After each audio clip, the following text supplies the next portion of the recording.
Hello friends, parasol GS पे आपका स्वागत है। मित्रों, आपकी जो बीपीएससी की तैयारी है कैसी चल रही है, और ख़ास तौर पे आपने अपनी मुख्य परीक्षा की तैयारी को अभी शुरू किया है कि अभी भी आप कटअप क्या है ये जानने के पीछे पड़े हुए हैं, या फिर आपके कौन कौन से प्रश्न डिलीट हो रहे हैं। देखिए मित्रों, ये जो मौसमी पढ़ाई है कि अगर आपकी सिचुएशन थोड़ी सही है तो आप अगली परीक्षा की तैयारी करेंगे या फिर अपने मेंस पे काम करेंगे, नहीं तो फिर पूरे साल आप न्यूट्रल ऐसे ही बैठे रहेंगे। ये सही नहीं है। आप एक चीज़ याद रखिए, पीटी ऐसा नहीं है कि अगर आपने पूरी मेहनत के साथ तैयारी की तो आपको अपने टाइम पीरियड में 1 से 2 बार मेंस लिखने को नहीं मिलेगा। बात यह है कि 1 2 नहीं, 6 से 7 बार मेंस लिखने पर भी फाइनल सिलेक्शन नहीं होता अगर मुख्य परीक्षा की तैयारी आपकी बहुत अच्छी नहीं है। इसीलिए यहाँ पर मौसमी तैयारी को त्याग के कभी भी आप परीक्षा देते हैं, उसका सही मूल्यांकन होने के बाद 3 से 4 दिन में आपको ये स्टैंड पे आना पड़ेगा कि ठीक है भाई, पीटी दे दिया, हमने अपना बेस्ट दिया है, ओएमआर शीट के गोले काले कर दिए गए हैं, अब उसके अकॉर्डिंग कटअप जो भी जाएगी उसे लेके रोज रोज क्या मरना, क्या डरना। अगर लिस्ट में नाम आएगा पूरी ताकत लगा दी जाएगी, नहीं आता अगली बार तो परीक्षा में बैठना ही है। और अगर आपका सच में लास्ट की एज है, आपकी 37 एज का लास्ट ईयर है, तब फिर आपके लिए एक चिंता का विषय है कि भाई होना चाहिए, आपका अंतिम अटेम्प्ट है। लेकिन ये आपका अंतिम मतलब कि मान के चलिए कि ये सिर्फ सिविल सर्विस नहीं है जिससे मतलब कि आप बहुत समृद्धियाँ, तरक्की या फिर अपने जीवन के ड्रीम को पूरा कर सकते हैं। लेकिन हाँ, अगर आपने इसकी तैयारी शुरू की है तो आप अपना 100% दीजिए ताकि यहाँ पर आपका सिलेक्शन हो। तो इसलिए मैं आपसे कहना चाह रहा हूँ कि कभी भी यही आपका मजबूत दिमाग आपको सिलेक्शन दिलाता है कि कभी भी किसी परीक्षा का अगर आपने पीटी दी है 2 से 3 दिन या फिर ऑफिशियल आंसर की तक 1 हफ्ते से 10 दिन में आपको उस चीज़ से मुक्त हो जाना चाहिए। और जितना जल्दी कोई बंदा पीटी देने के 2 से 4 दिन में मुक्त होकर अगले स्टेप पे अपनी तैयारी शुरू कर देता है, ऐसे ही लोग आपको टॉप रैंकर्स में मिलेंगे, या फिर बहुत अच्छी आप भविष्य में देखेंगे कि बहुत बड़ी बड़ी समृद्धि को प्राप्त करते हैं। कारण यही है कि एक मजबूत दिमाग और एक सुलझा हुआ दिमाग बहुत ज़रूरी है, क्योंकि जो सही निर्णय ले सकता है वही व्यक्ति जीवन में सही तरक्की कर भी सकता है। तो इन्हीं सब चीज़ों के बेस पे मैं आपसे कहना चाहूँगा कि अब कटअप डिलीटेड क्वेश्चन आपका 83 पे होगा कि नहीं होगा, क्योंकि बहुत सारे क्वेश्चन मेल आते हैं कि 82 है, इस पे होगा, 87 है, 94 है, तब भी कॉन्फिडेंस नहीं आ रहा। तो इसका सबसे बड़ा कारण ये है कि मार्केट में इस तरह की अफवाह फैली है कि भाई 100 कटअप जाएगी, 95 जाएगी। पर आप निश्चिंत रहिए, मतलब मैंने आपसे कहा था कि बीपीएससी के संदर्भ में 83 से लेके 87 में कहीं भी मतलब कटअप आपकी जा सकती है। लेकिन जो लोग कहीं ना कहीं 90 की तरफ है वो बहुत ज़्यादा सुरक्षित है। लेकिन आपकी कटअप नो डाउट भाई 22,000 इन्होंने रिजल्ट निकालना है, तो इसमें कोई डाउट नहीं है कि कटअप आपकी काफ़ी नीचे भी आ सकती है। लेकिन आपका काम है पढ़ना, ये समय आपका मेंस की तैयारी का है।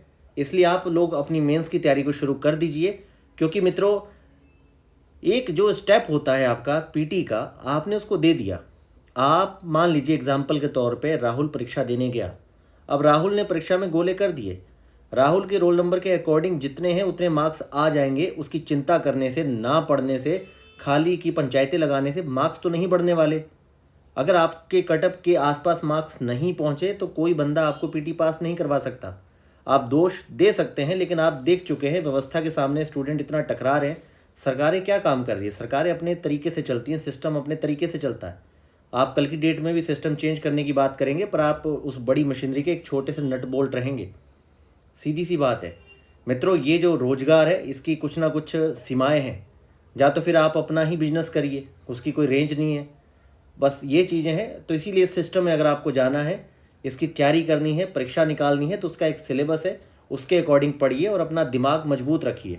इसीलिए मैं आपसे कह रहा हूँ कि बहुत अफसोस हो चुका है, अब आप लोग अपनी तैयारी शुरू कर दीजिए। अगर आपके मार्क्स क्रॉस होंगे ठीक है, आपका हो जाएगा, नहीं भी होगा तो आप अपने तैयारी को आगे बढ़ाइए। और अगर आर्थिक रूप से कोई तंगी है, संसाधनों को लेकर परेशानी है, तो आपको अपना एक वैकल्पिक ऑप्शन रखना चाहिए। आप सब ग्रेजुएट हैं, पढ़े लिखे हैं, मेंस की परीक्षाएं दी है, नहीं भी दी है, तो एक पढ़े लिखे स्नातक व्यक्ति के लिए 25 से 30 हज़ार का काम हमेशा अवेलेबल होता है 6 से 7 घंटे की मेहनत के साथ। तो मैं आपको हर तरह का सॉल्यूशन दे रहा हूँ कि भाई आप आगे बढ़िए। जीवन में उतार चढ़ाव लगे रहते हैं, ईश्वर ने 2 हाथ दिए हैं मेहनत करने वाले, बुद्धि दी है, दिमाग दिया है, आगे बढ़िए। इसलिए बहुत ज़्यादा किसी चीज़ में स्टक होकर उस पर अफसोस करते रहने से आपकी जो वस्तु स्थिति है, आपका जो स्टेटस है, जो रियलिटी है, नहीं चेंज होगी, बिल्कुल नहीं बदलेगी। बदलने वाला व्यक्ति वही है जो हार्डवर्क कर रहा है, जो डेली अपने 15 से 20 पेज में 4 से 5 क्वेश्चन की सिनॉप्सिस बना के अब तक लगभग आपके PYQ क्वेश्चन के 70 क्वेश्चन जो हैं बेस्ट, उसका मतलब मॉडल आंसर बना चुका है, पढ़ रहा है।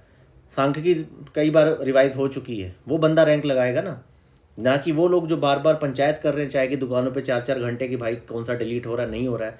अरे ठीक है, हो गया डिलीट, नहीं हुआ पीटी आपका, 71 बीपीएससी आप देंगे, यूपी पीसीएस देंगे, नहीं देना फिर से आप देंगे 71 देंगे, 72 देंगे, नहीं हुआ तो बाकी लोगों का तो हो रहा है ना कहीं आपकी स्ट्रैटेजी में कमी है, आपके हार्डवर्क में कमी है। भाई अगर आप सुबह दोपहर शाम 3-3 टाइम जाके पंचायत लगाएंगे तो कहाँ से, क्योंकि आपको 10 घंटे अपने ऊपर देना पड़ेगा ना। तो इसीलिए मैं आपसे कहूँगा कि पढ़ना शुरू करिए, तेजी से पीवाईक्यू क्वेश्चन को तैयार करिए, सांख्यिकी को तैयार करिए, आंसर राइटिंग पे काम करिए, टाइम टू मतलब राइट करने की कोशिश करिए कि भाई आप लोग कितना सही तरीके से लिख सकते हैं। आपको 38 मार्क्स के क्वेश्चन को कितने समय में लिखना है, छोटे प्रश्न को कितने समय में लिखना है, 4 से 5 पेज में आपको अगर फ्लो चार्ट बनाना है, मैप बनाना है तो किस जगह बनाना है, किस तरह से बॉक्स के अंदर आपको मैप बनाने हैं या कंटेंट फ्लो चार्ट कैसे बनाने हैं, ग्राफ कैसे बनाने हैं। अपने दिमाग को, दरअसल क्या होता है जब बार बार आप आंसर राइटिंग करते हैं तो एक दिमाग में खांचा बनता है, फिर वो खांचे में अपने आप चीज़ें बहुत अच्छे से एक स्ट्रक्चर में चलती रहती हैं। बिना स्ट्रक्चर के बेतरतीब लिखने से मार्क्स भी नहीं मिलते। तो मित्रों आप लोग ट्रैक पे आ जाइए, पढ़ना शुरू कर दीजिए। अफसोस बहुत हो चुका है, बहुत कमज़ोर व्यक्ति का आप लोग अपना परिचय ना दें, मजबूत बनिए, आगे बढ़िए।